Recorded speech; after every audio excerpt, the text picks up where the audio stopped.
여름 여름 여름 즐거운 여름 시원한 냇가에서 고기잡이 합시다 랄랄랄라. 미꾸라지 뱀장어 송사리떼 올챙이 아차 하면 달아납니다.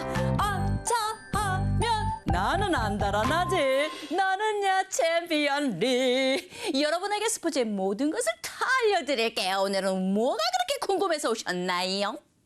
매년 여름이 되면 냇가에서 고기잡이 했는데요. 고기잡이 말고 여름에 시원하게 물에서 즐길 수 있는 운동에 대해서 알려주세요. 그러셨어요. 맞습니다. 물과 관련된 수상운동 정말 많죠. 예를 들자면 물속에서 즐기는 종목도 있고요. 또 노를 저어야 하는 종목도 있고요. 바람과 파도에 힘이 필요한 종목도 있고요. 모터에 힘이 필요한 종목도 있지요. 아주 다양한 수상운동이 있답니다. 음파 수영을 해야겠어요. 스노클링을 할래요. 서핑을 즐기고 싶어요. 물속으로 풍덩 다이빙이요. 누구보다 빠르게 제트스키요. 좋아요, 좋아요. 이번 여름에는 우리 숲속 동물 친구들이 수상운동 덕분에 무더위를 확 날려버릴 수 있겠습니다. 자, 그럼 저와 함께 가볼까요? 준비됐나요? 준비됐습니다.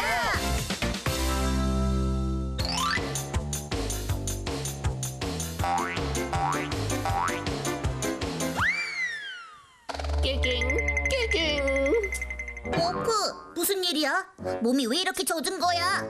그게 말이지. 수달과 수영 시합을 했는데 깨갱.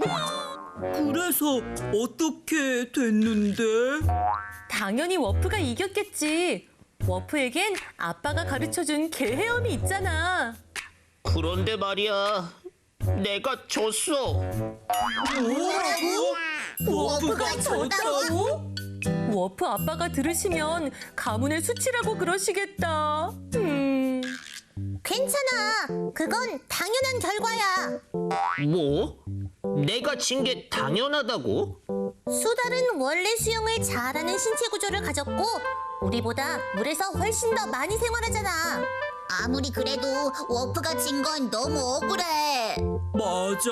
우리가 수다를 이길 수 있는 종목이 없을까? 카누나 카약 조정 경기를 하면 어떨까? 단체전으로 도전하면 우리가 더 유리할 거야. 모두 그냥 보트로 하는 거 아니야? 뭐가 다른 거야? 그거야 나도 잘 모르지. 우리끼리 이러지 말고 챔피언 리한테 자세히 물어보면 어떨까? 좋아. 챔피언 리 알려주세요. 나는야 챔피언리. 뭘 알려드릴까요? 노를 젓는 종목 중에 카약, 카누, 조정이 있다고 했는데 어떻게 다른 거예요? 카약, 카누, 조정은 노를 저어서 가는 것은 다 공통점이 있는데 약간의 차이가 있죠. 자, 그럼 먼저 요거 카누와 카약의 차이점부터 알아보도록 하겠습니다. 카누는요, 이렇게 생겼습니다. 북아메리카 원주민들이 통나무를 깎아서 만든 배에서 유래한 것이죠. 카약도 있습니다. 카약은요, 이누이트족들이 동물의 뼈와 가죽으로 만든 배에서 유래했다는데, 자, 일단 카약, 이누이트족들이 바다에서 사냥, 낚시할 때 사용을 했답니다. 급류에서 속도가 아주 빨랐다고 하죠. 길이가 길수록 더 빨랐다고 합니다. 자, 이 카약 하면 이 사람을 빼놓을 수가 없습니다. 누굴까요? 손으로 동력 없이 모터 없이 동력 없이 손으로 유럽과 아메리카 대륙을 이어주는 바다 대서양을 횡단한 사람이 있습니다. 바로 알렉산더 도바죠. 이 도바는 대서양을 무려 몇 번? 3번이나 횡단한 이런 아주 성공적인 카약의 선수가 되겠습니다. 자, 카누와 카약은요, 또 차이점도 있습니다. 일단 카누는요, 덮개가 없고 카약은 덮개가 이렇게 있습니다. 한쪽으로만 노를 저을 수 있는 것은 카누, 양쪽으로 노를 저을 수 있는 것은 카약이 되겠고요.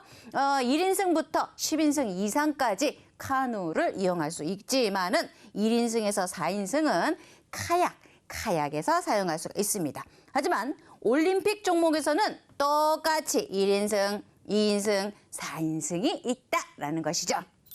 자, 여기 조정이 나와 있습니다. 조정 많이 보셨죠? 올림픽에서도 많이 볼 수 있는 그런 경기가 되겠습니다. 그런데 조정과 카누, 카약은 차이점이 있습니다. 일단 카누와 카약은요, 노가 고정되어 있지 않습니다. 그러니까 노를 마음대로 움직일 수 있다 이 말이죠. 그런데 좌석, 즉 선수들이 앉는 의자는 고정이 되어 있어요.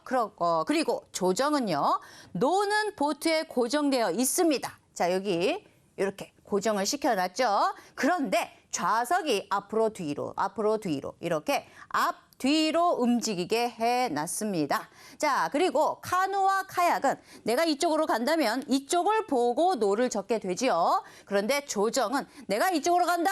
그러면 뒤를 돌아야 돼. 자, 그러면서 노를 젓게 되어 있습니다. 자, 지금 여기 있는 이 선수가 이쪽을 보고 있다면 배는 어디로 가고 있다? 이쪽으로 가고 있다라고 생각할 수가 있겠죠. 경기 종목도 차이가 있다는 것입니다. 자, 조정 단체전을 한번 볼까요? 멋있죠? 8인승 보트라면 실제로는 9사람이 타게 되어 있습니다. 자, 그럼 여기서 퀴즈! 아니, 8인승 보트인데, 이게 8인승 조정 경기인데 왜 9사람이 타야 할까요? 혹시 노를 잘 젓지 않은 선수를 혼내거나 노를 잘 젓는지 감시하시는 거 아닐까요? 오, 아주 재미있는 생각이군요. 자, 한번 볼까요? 왼쪽으로 방향 틀어. 그래. 자, 조금 있으면 결승점이야. 힘내! 라고 얘기해 줄 사람이 필요하죠. 자, 그 사람이 바로 콕스라고 합니다. 예, 콕 찍어서 바로 이 사람이죠. 이 사람은 다른 선수들과 달리 요렇게 보고 있는 방향이 다릅니다. 이 사람이 하는 일은 무엇일까요? 배가 나아가는 방향을 보고 전체 팀원을 통솔하고 이끄는 사람이 되는 것이죠. 이 사람이 있어야 배가 일직선으로 제대로 나아갈 수 있는 것입니다. 자, 그럼 꼬리에 꼬리를 무는 다음 이야기. 철썩 바람과 파도의 힘으로 즐기는 운동 종목이 있다는데요. 시숍 서핑, 그렇죠, 서핑. 그다음에 요트, 요트나 서핑이 바로 그런 종목이 되겠습니다. 마침 바다에 우리 취재원이 나가 있습니다. 특파원, KB 특파원.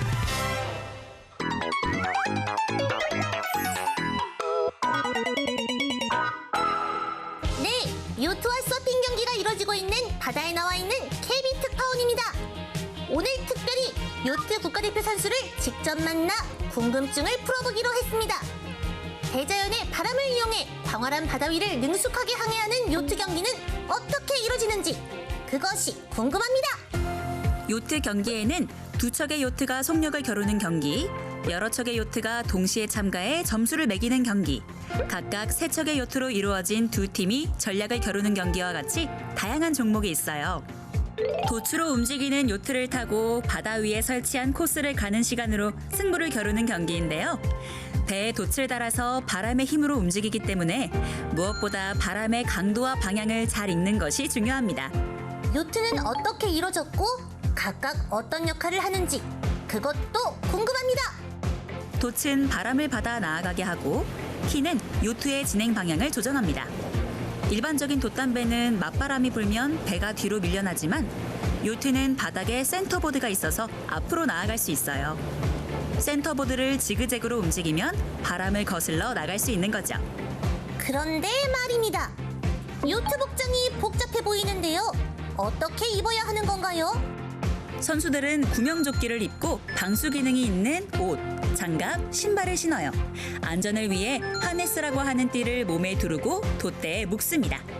오, 다음으로 서핑 국가대표 선수를 직접 만나서 서핑에 대한 궁금증도 풀어봤는데요. 서핑은 어떤 스포츠인지 그것이 궁금합니다.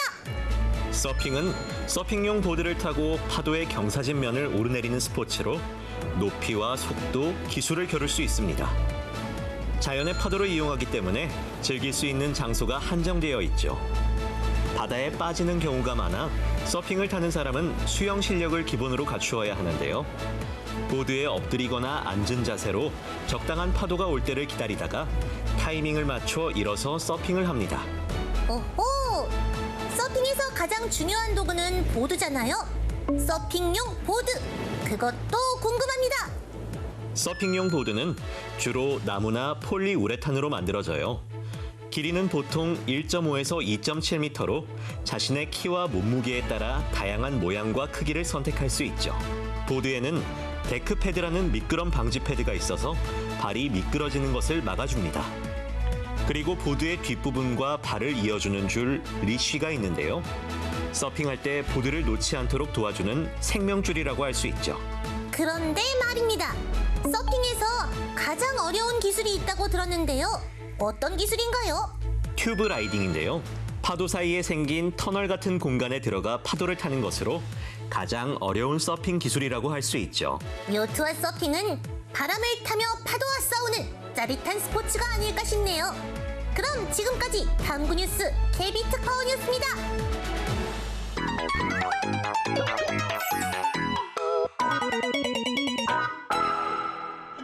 서핑 국가대표 선수가 되고 싶어요. 요트 국가대표 선수가 될래요. 네, 뭐든지 다 될 수 있어요. 여러분이 계속 열정, 꿈과 희망을 여기에만 갖고 있다면 꿈은 이루어질 겁니다. 자, 그럼 다음엔 모터의 힘으로 움직이는 스포츠에 대해서 꼬리에 꼬리를 무는 이야기를 계속해 볼게요. 모터, 붕! 모터가 필요한 스포츠 무엇이 있을까요? 네, 바로 수상 스키가 있습니다. 많이 본 장면이죠. 양발에 스키, 이게 바로 스키입니다. 스키를 타고 모터보트, 이게 모터보트죠. 모터보트에 연결된 줄을 잡은 후에 보트에 매달려서 빠르게 움직이는 스포츠가 되겠습니다. 재밌습니다. 자, 그다음 제트스키. 자, 엔진이 달린 제트스키를 타고 물 위를 빠르게 달리는 스포츠. 영화 속에서도 많이 나오죠. 범인을 잡을 때 푹! 예, 이런 장면 아마 많이 보신 적 있을 겁니다. 그다음 웨이크보드가 되겠습니다. 수상 스키처럼 보트에 달린 줄에 매달려서 빠르게 달립니다. 그런데 스키가 아니라 보드를 타는 스포츠죠. 자, 어디 보세요. 이 보드죠? 예, 두 발에 딱 놓는 그 스키가 아니죠. 자, 그래서 이것은 웨이크보드라고 부르게 되겠고요. 자, 전동 서핑보드도 있습니다. 자, 서핑보드에 모터를 답니다. 네, 여기에 모터를 다는 것이죠. 전동 서핑보드를 타면 파도가 없어도, 즉 파도의 힘으로 가는 것이 아니라 모터의 힘으로 가기 때문에 파도가 잔잔하거나 또는 파도가 아예 없는 곳에서도 서핑을 즐길 수가 있겠습니다. 자, 패들보드가 있습니다. 볼게요. 길고 좁은 형태로 물에 뜨는 보드가 있습니다. 바로 요거죠, 요거. 자, 수영을 잘 하지 못하는 사람도 이용할 수 있고 긴급 상황에서는 구조 목적으로도 사용이 가능하다고 합니다. 카이트 서핑 볼까요? 정말 재밌어 보이지 않습니까? 자, 이것 한번 해보고 싶습니다. 서핑과 패러글라이딩을 합친 스포츠죠. 요걸 해봤습니다. 실제로 해봤는데 정말 재밌었습니다. 예, 꼭 한번 해보시면 좋겠습니다. 자, 아주 커다란 연을 서핑보드에 연결해서 타게 돼 있고요. 물 위를 빠르게 질주하고 점프도 할 수 있답니다. 자, 그럼 여기에서 문제 드리겠습니다. 모터가 아니라 팔과 다리의 힘으로 움직이는 스포츠가 있습니다. 뭘까요? 수영이요. 수영 맞습니다. 팔과 다리의 힘으로 움직이는 스포츠 바로 수영이 되겠습니다. 자, 수영은 4가지 영법이 있습니다. 자, 나는 어떤 영법을 할 수 있는지 또는 내가 수영을 배운다면 어떤 영법으로 하고 싶은지를 생각을 해보세요. 먼저 자유형이 있습니다. 양팔을 교대로 저으면서 아까 자, 양팔을 교대로 저으면서 발차기도 계속 하셔야 됩니다. 속도가 가장 빠르죠. 그죠? 자, 이게 바로 자유형이 되겠습니다. 자, 그다음 여기 천정을 봅니다. 물을 보는 것이 아니라 천정을 보게 되는, 즉 누워서 발차기와 양팔을 회전하면서 앞으로 나아가게 되는 배영이 있겠고요. 또 하나 평형이 있습니다. 보통 개구리 헤엄이라고도 하죠. 자, 개구리 헤엄. 양다리와 양팔을 오므렸다가 폈다가 오므렸다가 폈다가 하면서 앞으로 나아가는데 속도는 가장 느리게 되겠습니다. 자, 다음은 저병입니다. 버터플라이. 예, 자, 마치 나비의 날개짓 같지 않습니까? 자, 이렇게. 그렇죠? 자, 나비의 날개짓 같습니다. 자, 그래서 버터플라이라고도 하죠. 양팔을 활짝 펼쳤다가 돌고래처럼 몸을 위아래로 움직이면서, 저는 잘 안 됩니다. 앞으로 나아가게 되는 수영 방법이 바로 저병이 되겠습니다. 자, 그런데요, 혹시 혼영이라고 들어보셨습니까? 혼영이요? 혹시 혼자 하는 수영을 줄여서 혼영이라고 하는 걸까요? 그러니까 혼밥, 혼자 밥 먹는 거, 혼영, 혼자 수영. 굉장히 좋은 대답이 되겠습니다. 하지만 틀렸다요.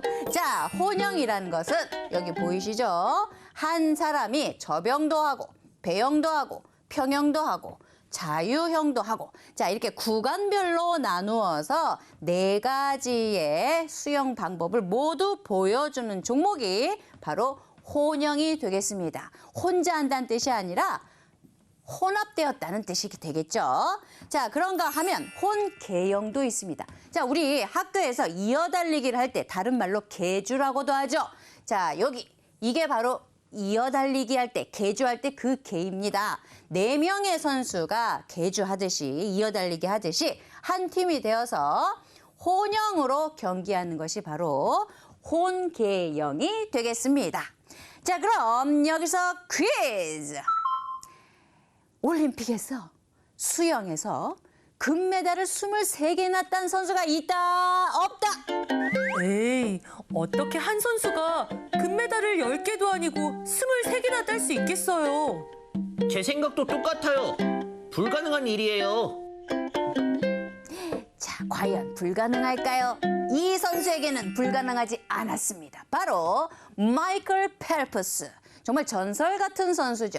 자, 이 선수는 올림픽에서 금메달을 자그마치 23개나 딴 수영의 황제가 되겠습니다. 그런데 이 선수 좀 특이한 점이 있습니다. 바로 어렸을 때 주의력 결핍 과잉 행동 장애라는 ADHD를 치료하기 위해서 수영을 시작했다는 것이죠. 결과는 아주 성공적이었습니다. 자, 이 선수는 은퇴 후에 재단을 설립해서 아주 뜻깊은 일도 했죠. 어린이들이 수영을 통해서 자기처럼 건강한 삶을 살 수 있도록 지원하는 일을 했다는 거 아닙니까? 자, 그럼 꼬리에 꼬리를 무는 다음 이야기 문제를 낼게요. 높은 데서 뛰어내리는 종목이 있답니다. 뭘까요? 다이빙이요. 맞습니다. 다이빙. 다이빙에 대해서 알아야 봐야 되겠는데 마침 우리 판다 특파원이 현장에 나가 있다고 합니다. 판다 특파원.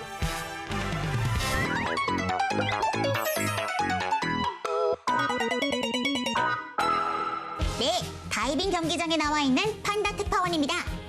오늘 특별히 다이빙 국가대표 선수를 직접 만나서 다이빙에 관한 여러 가지 궁금증을 풀어보는 시간을 갖도록 하겠습니다. 지켜보니까 다이빙은 빠르게 도는 공중 체조 같던데요. 다이빙 경기는 어떻게 이루어지나요? 다이빙은 높은 곳에서 물속으로 뛰어내리면서 여러 가지 동작을 펼치는 경기예요. 다이빙 대가 탄력적으로 움직이는 스프링보드 다이빙과 다이빙 대가 움직이지 않는 하이다이빙의 두 종목이 있는데요. 스프링보드는 1m와 3m 높이가 있고 하이다이빙은 5m와 10m 높이가 있습니다.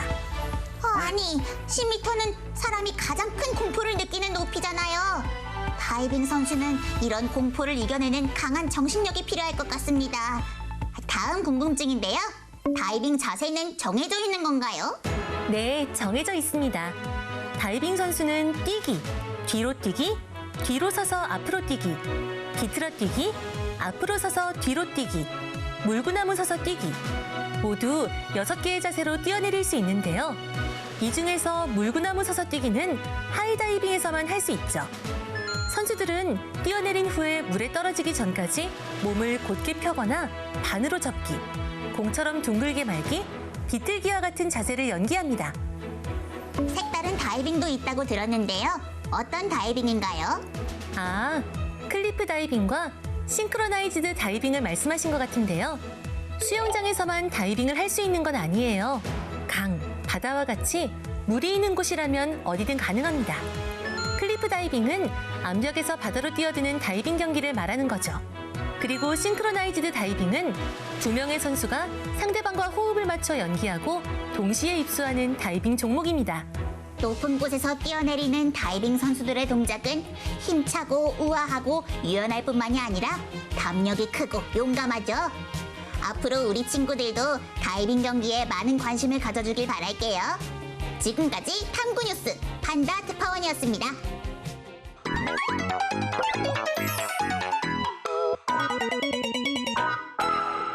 자, 그럼 꼬리에 꼬리를 무는 다음 이야기는 다음구 토론이 되겠습니다. 내가 만약 장희진 선수라면 어떻게 했을까? 잠깐만요, 챔피언리. 장희진 선수가 누군데요? 장희진 선수가 누구인지 소개할게요. 자, 장희진 선수는 중학생이던 2007년 여자 자유형 50m에서 대한민국 최고의 기록 25초 27을 세운 선수가 되겠습니다. 자, 그래서 당연히 국가대표가 되었겠죠. 국가대표가 되어서 시드니 올림픽을 준비하기 위해 선수촌 합숙 훈련에 소집이 됩니다. 그런데 여기서 문제가 생겼어요. 선수촌에 들어가면 학교에 다닐 수 없다고요? 전 공부도 하고 싶어요. 낮에 학교에 다녀와서 훈련을 하면 안 될까요? 안 돼. 넌 국가대표니까 훈련에만 집중해야지. 선수촌 규정이 있는데 너에게만 득회를 줄 수는 없어. 학생에게는 운동만큼 공부도 중요합니다. 수영과 공부를 둘 다 할 수 있게 해주세요. 보셨죠? 자, 학교에 가기로 하고 국가대표 선수 자격을 박탈당하는 일이 생겼다 이겁니다. 장희진 선수에게만 특혜를 줄 수 없다는 이유에서였죠. 그 뒤에 이 선수는 어떤 일을 했을까요? 미국 유학을 가버립니다. 그리고 거기에서 미국 동부지역 고교연합 최우수 선수로 선정이 되었고요. 또 텍사스 대학에 입학을 하게 됩니다. 그 후에 우리나라 대표로 베이징 올림픽까지 출전을 하게 되었다 이겁니다. 자, 그래서 오늘은요, 운동선수라고 과연 운동만 해도 될까요? 라는 것에 대해서 여러분의 생각을 교재에 한번 써보도록 하겠습니다. 자, 그럼 먼저 워프와 순호의 생각도 알아볼까요? 운동선수라고 공부를 소홀히 해도 된다고 생각하거나 공부한다고 운동을 못하게 해서는 안 된다고 생각해요. 워프 말이 맞아요. 우리는 자유롭게 멋진 꿈을 펼칠 수 있잖아요. 운동도 공부도 마음껏 할 수 있어야 한다고 생각합니다. 네, 워프와 순호의 의견처럼 운동선수들이 운동뿐만 아니라 공부에도 관심을 갖고 자신의 꿈을 계속 가질 수 있도록 하면 좋겠습니다. 이를 위해서는 다른 사람들이 계속 관심을 가져줘야겠죠.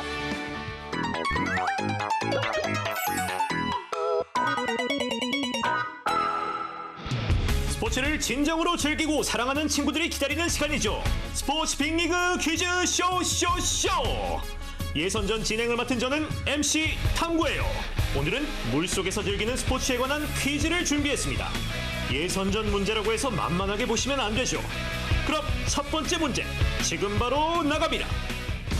이 스포츠는 공기통을 등에 메고 물속에 들어가서 즐기는 스포츠인데요. 물속에서 활발하게 움직이는 전신 운동으로 평형 감각과 유연성을 기를 수 있고 심폐기능과 지구력을 강화할 수 있다고 합니다. 이 스포츠는 무엇일까요? 워프가 빨랐네요. 정답은요? 정답은 스쿠버 다이빙입니다. 스쿠버 다이빙! 정답입니다. 그럼 계속해서 다음 문제 나갑니다. 이 스포츠는 간단한 장비만으로 수중 관광을 즐길 수 있는 스포츠인데요. 잠수하는 동안 수면에서 호흡할 수 있도록 하는 보조기구를 쓰면 수영 실력이 뛰어나지 않아도 물속에 얼굴을 담근 채 숨을 쉴 수 있습니다. 이 스포츠는 무엇일까요? 순호, 정답은요? 정답은 스노클링입니다. 스노클링! 정답입니다. 그럼 계속해서 다음 문제 나갑니다. 이 스포츠는 호흡 장비를 사용하지 않고 잠수하는 스포츠로 해녀들의 잠수법과 비슷해요. 한 번의 호흡으로 물속에 최대한 오래 머물러야 하기 때문에 전문가의 도움으로 꾸준하게 훈련해야 합니다. 이 스포츠는 무엇일까요? 캐비, 정답은요? 정답은 프리 다이빙입니다. 프리다이빙, 정답입니다. 스포츠 빅리그 퀴즈쇼 예선전. 과연 누가 결승전에 진출할 수 있을까요? 세 도전자가 팽팽하게 맞서고 있는 가운데 예선전 마지막 문제 지금 바로 나갑니다. 이 스포츠는 각각 7명으로 이루어진 두 팀이 상대 팀 골에 공을 넣는 경기인데요. 선수들은 귀마개가 달린 모자를 써서 부상을 막고 선수를 구분합니다. 선수들은 머리를 제외한 몸 대부분이 물에 잠긴 상태에서 경기를 하는데요. 이 스포츠는 무엇일까요? 워프가 자신만만하게 버저를 눌렀는데요. 이 문제를 맞히면 결승전에 진출합니다. 정답은요? 정답은 수구입니다. 수구! 정답입니다. 워프가 스포츠 빅리그 퀴즈쇼 까다로운 예선전 문제를 잘 풀고 결승전에 진출합니다. 축하합니다. 꼭 우승해서 가문의 영광을 되찾을게요. 축하합니다. 우리 워프. 스포츠 빅리그 퀴즈쇼 결승전까지 올라오셨군요. 정말 축하합니다. 하지만 나는야 챔피언리. 제가 내는 마지막 퀴즈까지 통과해야 드디어 퀴즈 왕에 등극할 수 있겠습니다. 자, 그럼 마지막 문제 나갑니다. 이 스포츠는 수영, 체조, 발레, 음악이 어우러져 기술과 역동적인 아름다움을 표현하는 종합 예술 스포츠인데요. 모든 선수가 물속에서 헤엄을 치면서 동시에 같은 동작을 하면 마치 한 사람처럼 움직여야 합니다. 선수들의 이 표정도 아주 중요하죠. 점수에 들어가기 때문입니다. 그래서 선수들은 숨이 차고 마구 힘들어도 항상 하는 웃는 얼굴로 연기를 해야 합니다. 이 스포츠의 이름은 뭘까요? 정답은 아티스틱 스위밍입니다. 정답! 싱크로나이즈드 스위밍이라고도 하지요. 맞나요? 맞습니다. 좋습니다. 그럼 수상 소감 한번 부탁드릴게요. 어렸을 때부터 제게 개헤엄을 가르쳐주신 아버지에게 이 영광을 돌립니다. 아버지, 감사해요. 이럴 수가. 그 영광마저 아버지에게 돌리다니 감동적입니다. 아니, 벌써 끝날 시간이 다 됐네요. 자, 다음에는 말이죠. 신나고 짜릿한 레저 스포츠의 세계로 여러분을 안내하겠습니다. 그럼 안녕.